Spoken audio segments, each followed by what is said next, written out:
ఈ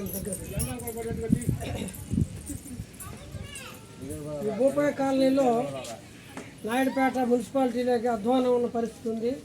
మొత్తం మురికి కాలువలు నిండిపోయి తాగే నీళ్ళలో కూడా కలిసిపోతున్న పరిస్థితి ఇక్కడ ఉంది. చాలామంది రోగాల బారిన పడి ఇబ్బంది పడుతున్నారు. ఈ మున్సిపాలిటీ ఉందా లేదా, ఈ కమిషనరు పాలక వర్గం ఏం పని చేస్తుందని అర్థం కావట్లేదు. వీళ్ళందరూ కూడా పదే పదే అనేక సందర్భాల్లో పదే వీళ్ళు విజ్ఞప్తి చేసినప్పటికీ ఈ భూపాయ కాలనీలో ఒకవైపు ఏమో తీసిన కాలంలో నీళ్లు బయట పోవడం లేదు, రెండో వైపు ఏమో కాలువలు తీని పరిస్థితి ఏర్పాటు చేశారు. ఈరోజు ఇది ఒక రోగాలకు నిలయాలుగా ఈ యొక్క సైడ్ కాలువలు మురికి పరిస్థితి ఏర్పడుతూ ఉంది. వాళ్ళందరూ కూడా ఇక్కడికి వచ్చి చాలా ఇబ్బంది పడుతూ తెలియజేయడం జరిగింది. నేను ఒకటే తెలియజేస్తున్నాను, నాయుడుపేట కమిషనర్ గారికి యుద్ధ ప్రాతిపదికన ఈ మొత్తం నీటిని పూర్తిగా తొలగించాల్సిన బాధ్యత ఆయన మీద ఉంది.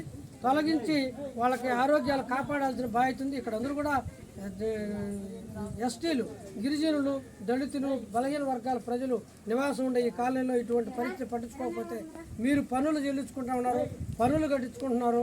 వాళ్ళ దగ్గర అన్ని రకాల సేవలు మీరు తీసుకొని వాళ్ళకి కనీసమైన సేవ కూడా చేయకుండా పోతే ఇది సరైన పద్ధతి కాదు. మున్సిపాలిటీ అంటేనే ముందు పారిశుద్ధ్యాన్ని పూర్తిగా నిర్వహించడంలో మురికిని తొలగించడం అనేది ఒక అవసరము. దీన్ని వెంటనే తొలగించాలని చెప్పేసి అక్కడ చివరిలో ఉన్న మురికి మొత్తం నిండిపోయి, ఆ కాలువ నిండిపోయి ఈరోజు వెనక్కి కొట్టేసిన దానివల్ల ఇది రోజుల తరబడి ఏర్పడి దీంతో పురుగులు, రకరకాల జబ్బులు కారకులైన దోమలు, అన్ని రకాల ఉత్పత్తులు ఇక్కడ జరుగుతున్నాయి. ఇది ప్రమాదకరమైన స్థితికి వెళ్తుంది. మళ్ళా ఇంతకుముందు చూసాం కొన్ని ఆసుపత్రులు చేసిన పరిస్థితి.